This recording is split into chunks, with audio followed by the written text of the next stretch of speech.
La Barcelona que recibe a García Márquez tiene una atmósfera libertaria, aunque Franco, el dictador, no ha muerto. García Márquez se convertirá allí en el escritor más influyente de la segunda mitad del siglo XX. Se despedirá de Macondo y escribirá la novela del dictador caribeño El otoño del patriarca, mientras mantiene su amistad con Mario Vargas Llosa, el otro gran protagonista del boom latinoamericano. Este quinto episodio, que hemos llamado Barcelona era una fiesta, está narrado por Antonio Arévalo, escritor e investigador literario, quien durante los últimos 5 años ha seguido los pasos del escritor por las ciudades donde vivió y escribió su obra. Bienvenidos a esta serie podcast, Gabo entre la ciudad y la ficción.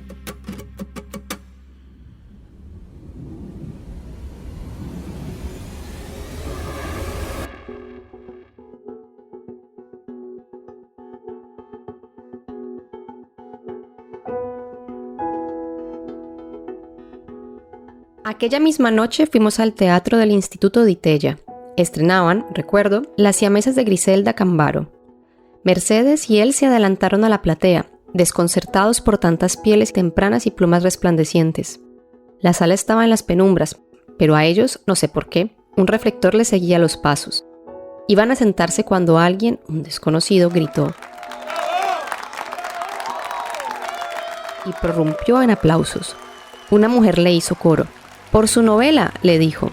La sala entera se puso de pie.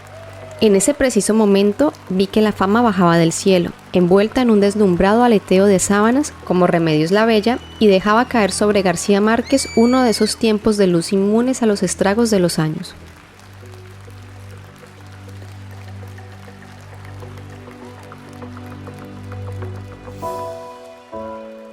Así cuenta el escritor y periodista Tomás Eloy Martínez en una crónica memorable titulada El día en que todo empezó, el momento exacto en que en Buenos Aires la fama se posó sobre García Márquez para jamás abandonarlo. Todo esto debido a que el 5 de junio de 1967 se publicó en Buenos Aires la novela 100 años de soledad, la quinta obra de Gabriel García Márquez. Hasta ese momento el escritor había sobrevivido gracias al periodismo, la publicidad y la escritura de guiones para el cine, porque sus libros se habían vendido muy poco y era un completo desconocido para el público lector del continente. Pero a partir de ese día, todo cambiaría en la vida del escritor de Aracataca y en la historia de la literatura universal. Los 7.940 ejemplares de la primera edición de la editorial suramericana se agotaron rápidamente, tanto que a finales de mes ya no quedaba ni un solo ejemplar. A partir de ahí el libro se vendió como jamás se había vendido ningún libro de un autor latinoamericano. García Márquez había sido invitado como jurado a un concurso de novela por su editor Francisco Porrúa y por el propio Tomás Eloy Martínez, jefe de redacción del semanario Primera Plana. Permaneció 12 días en la capital argentina y pudo advertir que todo estaba cambiando en su vida, como lo escribió Tomás Eloy en su crónica. Cierta mañana sobrevino el primer indicio de que la fama se acercaba. Estábamos en un café de Santa Fe y Suipacha, tomando el desayuno. Mientras observábamos los remolinos de la calle, vimos pasar a una mujer con una bolsa del mercado. En la cesta de la bolsa, humedeciéndose entre las lechugas y los tomates frescos, asomaba un ejemplar de 100 años de soledad.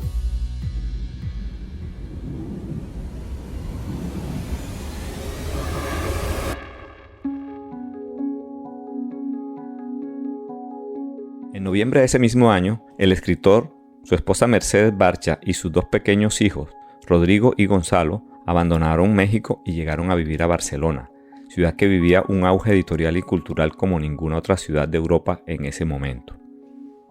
La fama que se había posado sobre él en Buenos Aires lo habría de seguir también a España.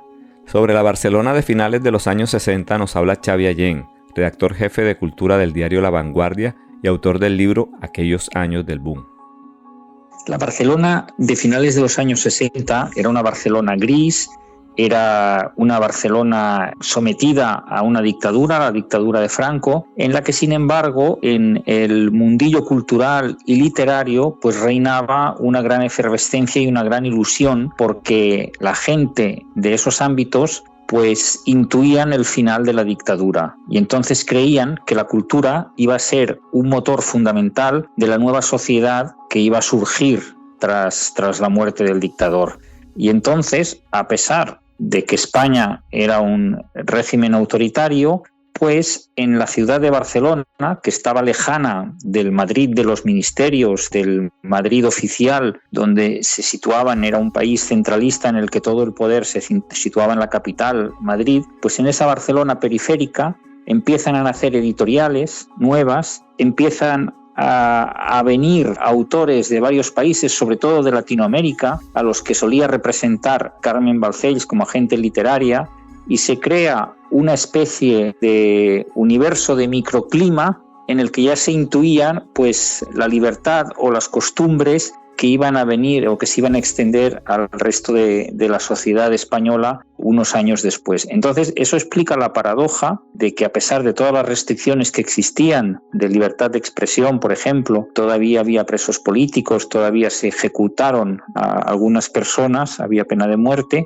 pues a pesar de todo ello, pues los escritores que venían a Barcelona pues se sentían en un ambiente diferente. Además, muchos de ellos se implicaron en actividades contra el franquismo, ayudaban a los grupos clandestinos, y entonces, de hecho, las reuniones políticas estaban prohibidas, pero no las presentaciones de libros, y entonces eso creaba pues un ambiente en el que en las librerías pues se hablaba de muchas más cosas que de las novedades literarias.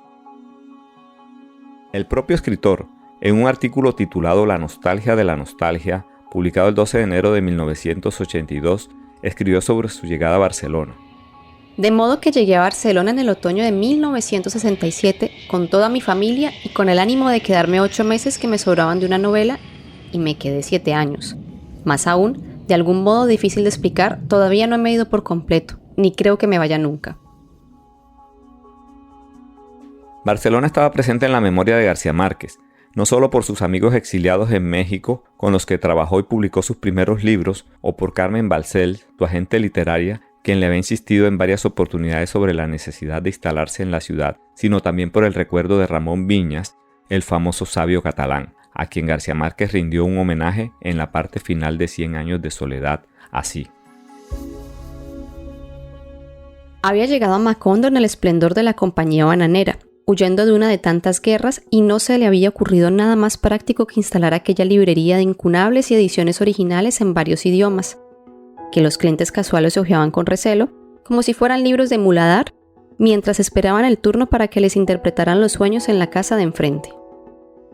Las únicas personas con quienes se relacionó fueron los 4 amigos, a quienes les cambió por libro Los trompos y las cometas y los puso a leer Séneca y a Ovidio, cuando todavía estaban en la escuela primaria.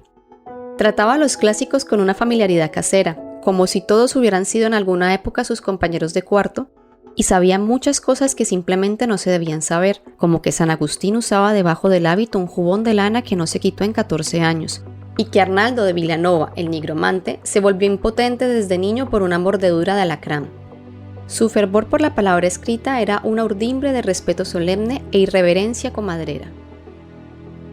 Ramón Viñas fue un escritor de relatos y de obras de teatro nacido en Berga, un pueblo de Cataluña que emigró buscando fortuna al Caribe colombiano, a Ciénaga Magdalena, por entonces una ciudad importante gracias a la fiebre que despertó la bonanza bananera. Y después se instaló en Barranquilla, capital de la modernidad en Colombia, y puso allí, junto con su socio también catalán, la librería Viñas y Compañía. Sobre las motivaciones de Ramón Viñas para elegir el Caribe colombiano, nos cuenta Jordi Lladó, autor del libro Ramón Viñas, un hombre de letras entre Cataluña y el Caribe. Eso no está muy claro, hay varias teorías. El propio Viñas contribuye a veces a dejarlo oscuro. Hay como una leyenda por ahí que dice que él estaba cansado de Cataluña, donde como escritor no había alcanzado el reconocimiento que quería, y cansado de la literatura, y dice exactamente en un artículo, una entrevista que le hacen, si no recuerdo mal, Alfonso Fuenmayor, que Ramón Viñas abandonó la literatura para hacerse rico con los bananos. No sé si este título exactamente, pero algo parecido. Es decir, que vino a Colombia sabiendo que en Colombia había posibilidades de prosperar económicamente, como tantos otros catalanes, españoles, europeos, libaneses, etcétera, etcétera, ¿no? En el Caribe, pues estaba en aquellos momentos, viene en 1913 a Ciénaga, El sabio catalán fue una de las más fuertes influencias literarias en el joven García Márquez, a pesar de los pocos encuentros que tuvieron a finales de 1949 y principios de 1950, no solo por sus recomendaciones y consejos sobre la escritura, sino por su irreverencia y su desparpajo ante el conocimiento, que ejercía admirablemente, pero con un tono de ironía, que nos relata Jordi Lladó. Por tener una actitud irreverente frente a la literatura, que casaría con esa acogida de las vanguardias. García Márquez lo definió muy bien. García Márquez conoció bien a Viñes, aunque lo tratara tan pocos meses. Dice más o menos que era una urdidumbre, respecto a la letra escrita, era una urdidumbre de respeto solemne e irreverencia comadrera. Viñes sabía que la literatura había que tomarla en serio hasta cierto punto.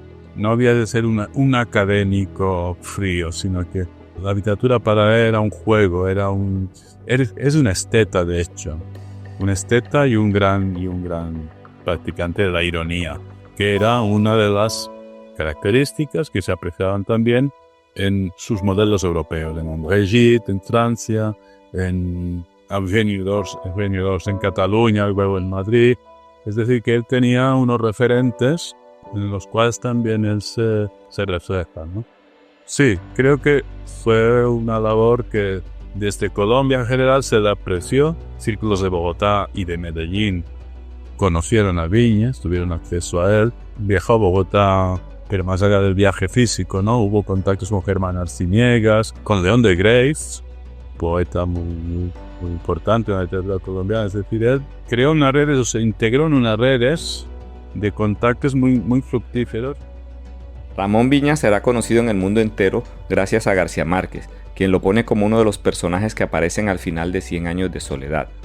Y en la propia Barcelona su figura y su obra serán recordadas gracias a esta creación literaria.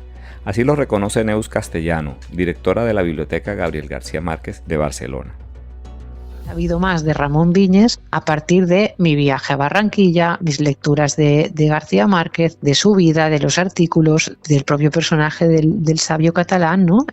Gabo tenía muy presente el tema de Cataluña, no solo por Viñes, sino porque había más catalanes en Barranquilla, por lo visto había mucha gente de aquí y por allá, y claro, eso se refleja también en su obra. Sí, es cierto que aparece en varios cuentos y aparece en mencionadas asuntos de Cataluña en diferentes obras, pero sin duda posiblemente el sabio es el más reconocido por esa forma tan amorosa de referirse a García Márquez.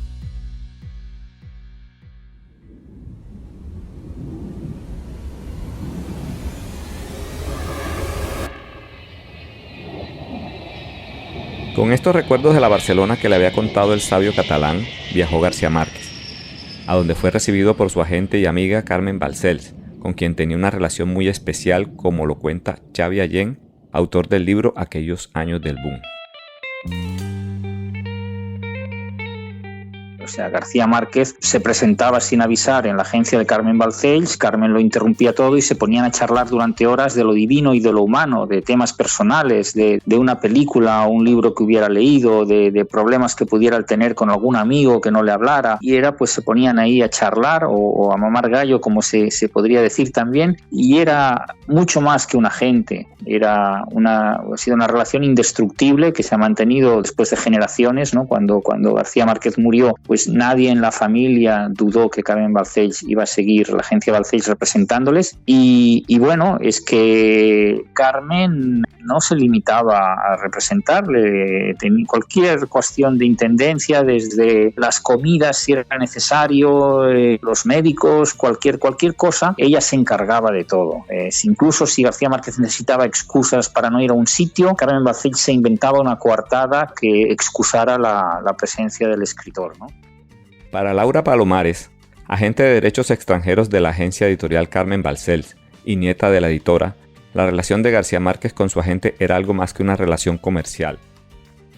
Pues que fue una relación de amistad, aunque ambos dijeran que lo primero era que eran clientes uno del otro. Era una relación muy fuerte, única. Todo lo que escribía García Márquez la primera en leerlo siempre era Carmen Balcells. También era la persona a la que le confiaba cualquier problema que tuviera, cualquier necesidad que tuviera, incluso de logística, de encontrar un apartamento o colegio para sus hijos. Entonces, una relación muy profunda que se fue cimentando a lo largo de muchos años. Pero esa relación protectora con sus escritores, principalmente de Latinoamérica, era una de las caras de Carmen Balcells. La otra era lo implacable que podría ser al momento de negociar con los editores de cualquier país. Ella cambió las reglas que existían en ese mercado hasta ese momento. Así nos lo contó Carmen Riera, escritora y autora de la biografía Carmen Balcells, traficante de palabras. Pero sobre todo lo que hizo Carmen fue algo realmente extraordinario, que es que los contratos tuvieran un término, que además se pagaran y que además los escritores pudieran pagar Hacienda no de golpe, sino a poquitos, es decir, en cada uno, a medida que se vendían los libros, en cada uno de los ejercicios, digamos, de tributación a Hacienda. Eso lo consiguió y esto existe. Lo que ya no existen son los adelantos, porque en ese sentido los editores, quizá porque ya no está ella, pero como resulta también que el negocio del libro, aunque digan lo contrario, pues va de capa caída y la literatura también, pues en ese sentido los adelantos son mínimos. En ese grupo de escritores se encontraba Mario Vargas Llosa, ganador del premio Biblioteca Breve de la editorial Seix Barral en 1962 por su libro La ciudad y los perros, a quien Carmen Balcells trajo desde Londres, donde dictaba clases, para que se dedicara exclusivamente a escribir, y aquí el escritor peruano reanudó su amistad con García Márquez, una amistad tan grande que parecían hermanos, y que incluía admiración recíproca por sus obras, tanto así que Vargas Llosa escribió su tesis doctoral sobre García Márquez en un libro titulado Historia de un deicidio, que para muchos es el mejor análisis de la obra del colombiano. Sobre esta amistad se han escrito muchas cosas, pero nos ayuda a entenderla el análisis que hace Xavi Allén. Esa amistad se rompió y como las grandes pasiones amorosas pues acaban en rupturas absolutamente traumáticas, pues aquí la amistad era tan intensa y tan fuerte que una ruptura no pudo ser cualquier tipo de ruptura o no permitió ni siquiera una reconciliación, pues consideraron que se había traicionado algo que era muy grande, ¿no? La amistad entre García Márquez y Vargas Llosa se rompe el 12 de febrero de 1976 en un cine de Ciudad de México, cuando el autor peruano le propina un puñetazo al colombiano que lo tira al suelo. Es un incidente espectacular, traumático para ambos, que se produce porque el peruano cree que García Márquez se ha intentado propasar con su esposa en un viaje que hizo a Barcelona, realidad que García Márquez siempre en privado negó, porque en público ninguno de los dos ha querido hablar sobre el tema. Y entonces, bueno, pues a partir de ahí, Vargas Llosa tiene un sentido del honor, de la amistad muy, muy intenso y cree que ha sido traicionado y por lo tanto que su amigo ya no se merece que le vuelva a dirigir la palabra. Entonces García Márquez, ofendido por la agresión, tampoco tiene ningún interés en retomar esa amistad. Y ese fue el último día que se volvieron a hablar. Lo último que se dijeron es, Vargas Llosa le dice, esto es por lo que le hiciste a Patricia en Barcelona, y le propina el golpe. Eso fue la última vez que se dirigieron la palabra y bueno, es un hecho además muy importante, no en lo personal para ellos, sino para la literatura latinoamericana, porque es verdad que aunque el boom se hubiera ido disgregando por otros motivos, pero es verdad que eso marca una inflexión y a partir de ese año pues los encuentros ya no son los mismos. Para empezar, no puedes hacerles coincidir a ellos dos, que eran casi inseparables cuando vivían en Barcelona, pues no puedes hacerlos coincidir en una misma reunión, ¿no? Y hay que tener en cuenta, pues si va a ir uno a este acto o a esta cita literaria, pues no puede venir el otro, ¿no?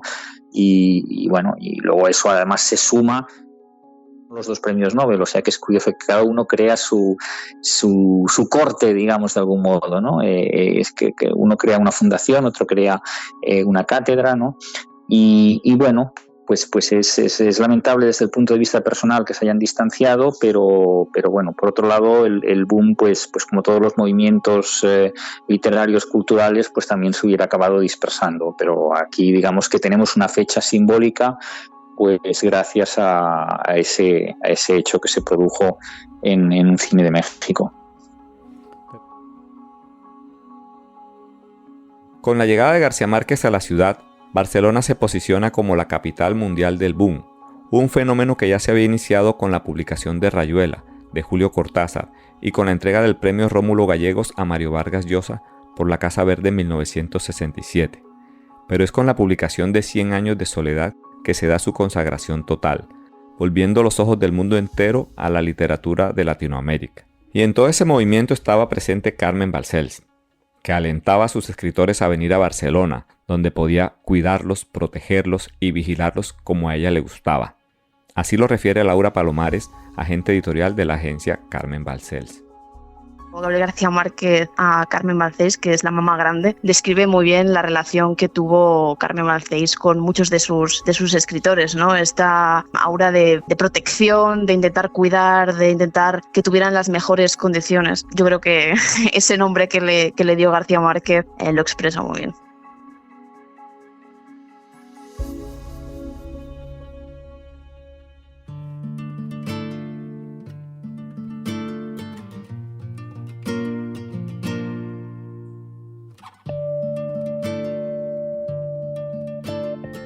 El García Márquez de Barcelona es diferente al que pasó penurias en París y Roma, cuando era un joven indocumentado aspirante a escritor.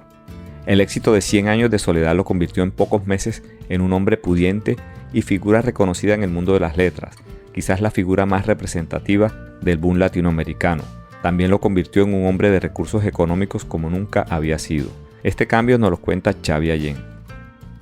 García Márquez llega a Barcelona y sufre en esta ciudad la mayor metamorfosis que puede sufrir un escritor. Pasó de ser un autor desconocido que vendía, 200, 300 ejemplares de sus libros, que tuvo incluso que buscarse pequeñas editoriales para conseguir publicar, sellos universitarios para que le publicaran alguno de sus títulos, a convertirse en el escritor más famoso del mundo. Y eso sucede mientras él está en Barcelona y en un periodo de tiempo muy limitado. En unos pocos meses, 100 años de soledad se convierte en un fenómeno mundial. No solo en los países de habla española, sino en todo el mundo gracias a las traducciones. Y los que hemos estudiado el ritmo de ventas de ese libro, desde que arranca, desde que se publica en Buenos Aires hasta que se va extendiendo por todo el planeta, pues solo podemos hablar del Quijote como otro título que hubiera tenido esa expansión tan rápida, ¿no? Estamos hablando de un mundo que todavía no es global, en un mundo en el que todavía no hay internet, en el que las novedades editoriales pueden tener éxito en un país pero no en el país de al lado, y en cambio, con 100 años de soledad, se rompen todas esas fronteras.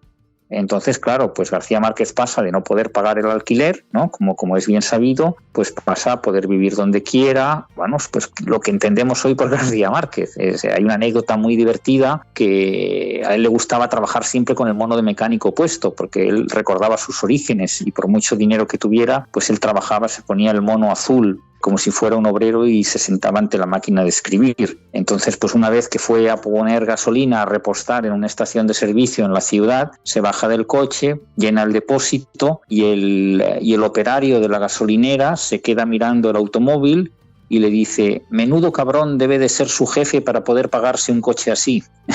Entonces, bueno, eso demuestra pues que a la vez pues que su aspecto, su cercanía pues era la de la persona sencilla que había sido siempre, pero en cambio su situación real y material pues ya era otra muy, muy distinta, ¿no? Porque muy pocos coches había en la Barcelona de los finales de los 60, principios de los 70, como el que tenía García Márquez, o el equipo de música que tenía, que hacía que media ciudad, todos sus amigos, fueran a escuchar música, a los Beatles, a música clásica, fueran a su casa porque se oía mejor que en ningún otro sitio, ¿no?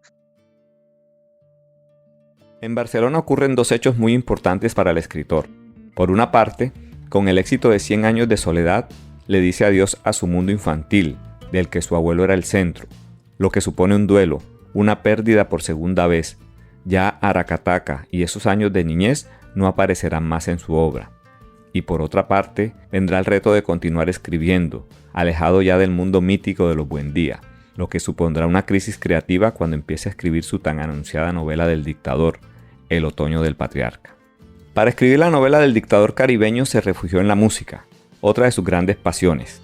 Aprovechando la prosperidad económica, inició su colección musical, que sorprendía por ser más grande y variada que su propia biblioteca, como lo recuerda su hijo Gonzalo. Recuerdo que él hizo todo una temporada de escuchar y que me sirvieron a mí para aprender no solo vallenatos, sino plenas puertorriqueñas, merengues dominicanos, muchas cosas terminaron en el libro. Pienso, por ejemplo, en Leticia Nazareno, que él se refiere, que el patriarca se refiere a ella diciendo: ella sí sabe de dónde son los cantantes, mi general. Y luego Juancito Trucupey, es un tema muy ligado al otoño del patriarca, y él viajó con mi madre por todo el Caribe. De ahí viene la famosa frase para recordar cómo es el olor de la guayaba. Pero mira, me encantaría volver a leer El otoño del patriarca a la luz de eso, porque eso eran cassettes que escuchábamos mucho en el automóvil. Yo creo que él hizo ahí una recopilación importante de la música del Caribe para darle ambiente, supongo, y calor a la novela.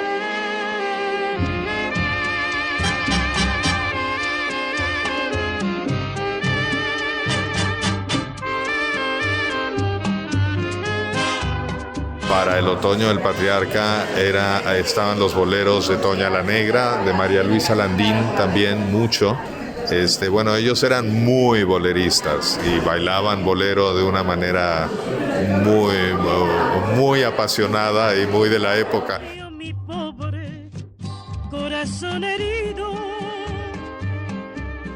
Pero para García Márquez no es extraña su afición por la música. Siempre la mencionó como su gran inspiradora.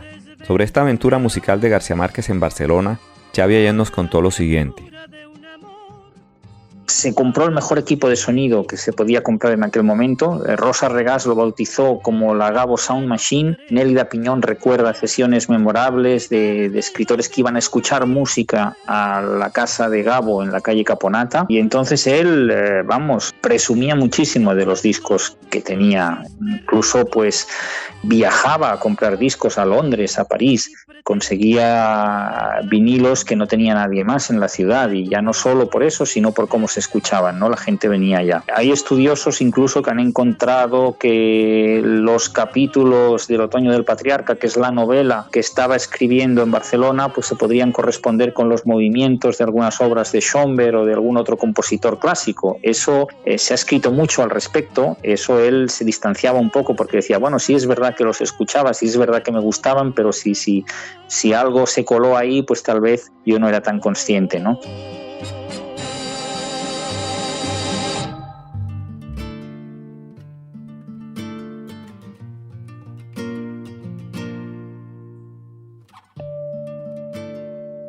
García Márquez reconoció que Barcelona era también todo el mundo que había conocido a través de los exiliados españoles, como lo recordó en el artículo España, la nostalgia de la nostalgia, publicado en enero de 1982.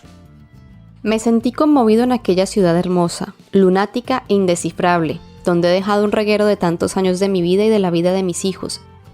Y lo que entonces padecí no fue la nostalgia de siempre, sino un sentimiento más hondo y desgarrador. La nostalgia de la nostalgia.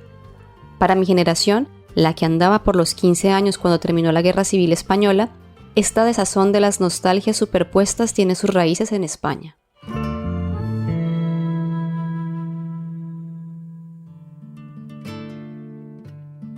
En el mismo artículo, García Márquez explica la nostalgia que sintió en Barcelona y sus razones.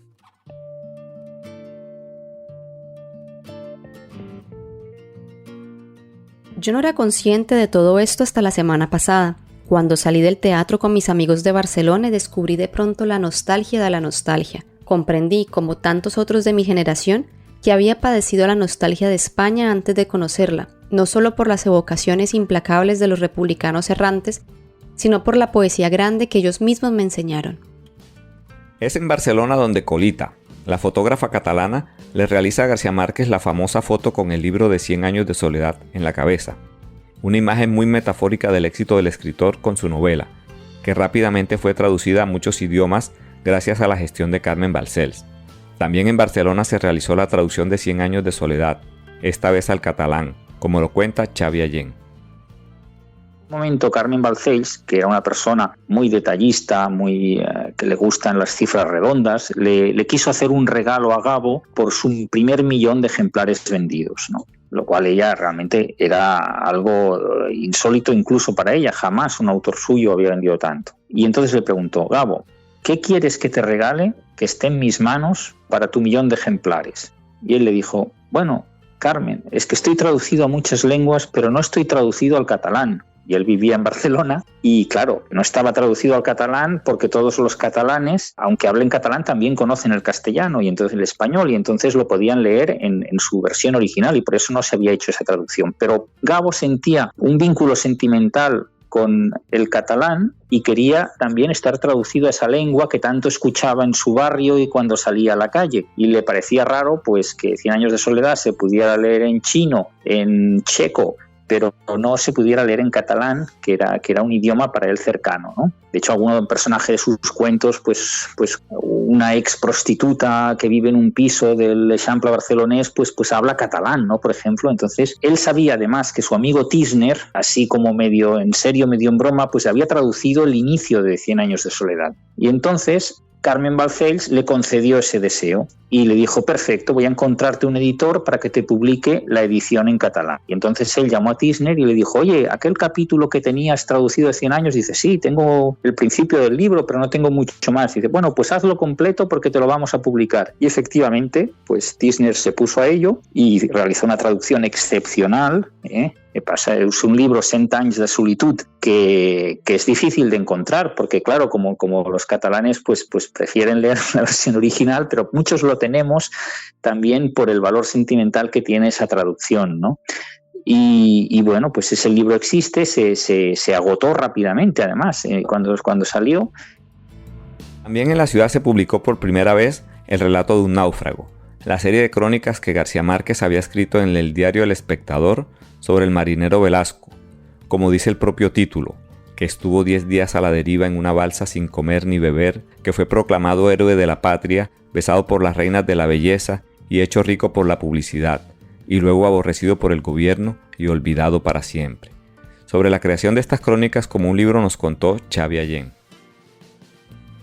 Beatriz de Moura, que en ese momento pues se había peleado con Esther Tusquets, abandonó la editorial Lumen y decidió, junto con su marido Óscar Tusquets, que era el hermano de su antigua jefa, decidieron montar una nueva editorial. Esa editorial se iba a llamar Tusquets, todavía existe y ha sido muy exitosa. Entonces, para empezar, Beatriz de Moura pues no tenía mucho capital y le pedía a sus amigos escritores que le cedieran alguna obra menor, algún libro que no fuera la gran novela que estaban escribiendo, que ya tenían comprometida con otros sellos, pero sí que escritores de cierto renombre pues le dieran un título que justificara o que ayudara a arrancar a esa editorial incipiente entonces de incierto futuro, ¿no? Aunque nos parezca mentira, pues Tusquets cuando empezó pues era muy desconocida, ¿no? Aunque hoy sea todo lo que es, ¿no? Y García Márquez le dijo: no, Beatriz, es que yo no tengo nada, y ella le insistía y decía: no, alguna cosa de cuando escribías en periódicos, en la prensa, de cuando hacías de periodista. Y entonces pues salió en la conversación el relato del náufrago Velasco que él había escrito en El Espectador y que nunca se había publicado en libro, ¿no? Pero el propio García Márquez no creía que aquello fuera un libro. Decía: no, pero aquello lo hice en primera persona, sin firmar, lo firmó Velasco, porque claro, es como la entrevista que le hice, no sé si tiene valor literario, no lo veo para un libro. Entonces Beatriz de Moura le pidió todas las entregas, todos los artículos sobre ese célebre naufragio. Bueno, ella lo vio, quedó fascinada, le dijo: Gabo, aquí no solo hay un libro, sino un libro importante. Se pusieron a trabajar con ese material y salió el libro con el escepticismo total y absoluto de García Márquez, que hoy conocemos como Relato de un náufrago. García Márquez solo puso una condición, puso la condición de que ese libro no era suyo, sino que era del náufrago y que por lo tanto estaba narrado en primera persona, y aunque el libro en portada llevara el nombre de Gabriel García Márquez, que los derechos de autor tenían que ir para Velasco, porque era su historia y él se había limitado a transcribirla. En realidad no se limitó a eso, sino que le dio en una forma magistral, ¿no? Pero bueno, el caso es que llegaron a ese acuerdo y es el libro más vendido de la historia de la editorial Tusquets. O sea, un libro que fue tiene ese origen totalmente casual y fruto de la insistencia de la editora Beatriz de Moura. Durante su permanencia en Barcelona, García Márquez no solo se transformó en un hombre rico, sino que además se convirtió en un hombre influyente, con relaciones en el poder político, interesado en el destino de Colombia, amigo de presidentes, escritores y demás influenciadores del mundo. Pero la enfermedad del dictador español Francisco Franco le preocupaba. No sabía qué sucedería en el país cuando muriera, por lo que la incertidumbre hizo que el escritor, en 1975, abandonara Barcelona y volviera a México. Pero su presencia en la ciudad quedó, como lo refiere Laura Palomares.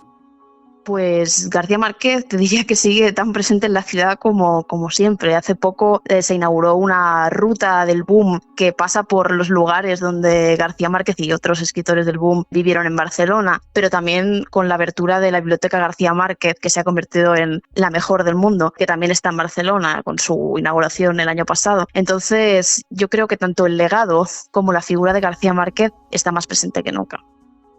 Esta biblioteca que menciona Laura es la Biblioteca Gabriel García Márquez, inaugurada en mayo de 2022 en honor del escritor colombiano, una biblioteca que se ha convertido en un puente de culturas y que tiene un fondo especial de autores latinoamericanos, además de una emisora llamada Radio Maconda.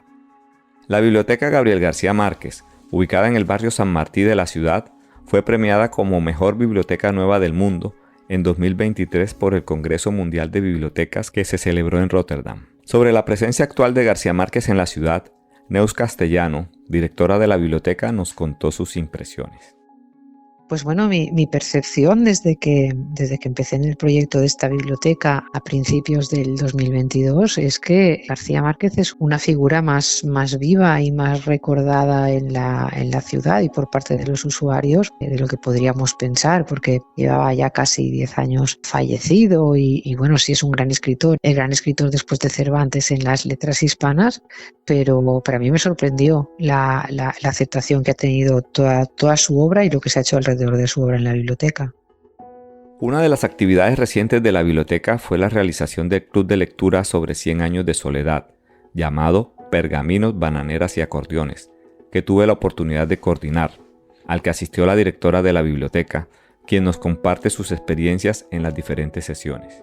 Yo vi cómo conectaba a la gente y vi con qué entusiasmo se leía. Como eran 3 sesiones del club, tuvimos la suerte de compartir, como viste, el entusiasmo que tenía la gente por leer en voz alta. O sea, por contarla, ¿no? Por contar aquella cosa que estaban leyendo de las historias. Y a muchos les chocaban cosas de la cotidianidad, más allá de los hechos importantes que cuenta la novela, de la cotidianidad que conectaban mucho con ellos y con sus infancias también. Y fue una cosa como muy entusiasta. Todo el mundo sabe de qué va 100 años de soledad, pero con el entusiasmo con el que se leyó y se compartió en ese club, a mí me sorprendió mucho, ¿no? Porque pensé, es una obra conocida, pero genera una energía y un entusiasmo cuando se lee en colectivo tremenda.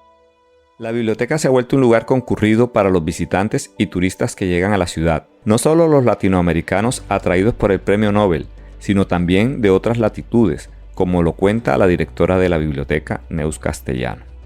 Hicimos hace poco un congreso aquí en la biblioteca que vino gente de la IFLA, la Federación Internacional de Asociaciones de Bibliotecarios, y cuando les enseñaba la biblioteca, todo el mundo, es que no tienes que explicarle a nadie, venga de dónde venga, quién es Gabú, porque como mínimo saben que es un premio Nobel importante. Y que es un premio Nobel importante y el más importante en lengua española. Pero luego hay gente que te sorprende. Esta semana han venido unos croatas y había uno de los bibliotecarios empolladísimo en la obra de García Márquez, ¿no? Yo creo que no he tenido que explicarle a nadie quién era, todo el mundo lo sabía.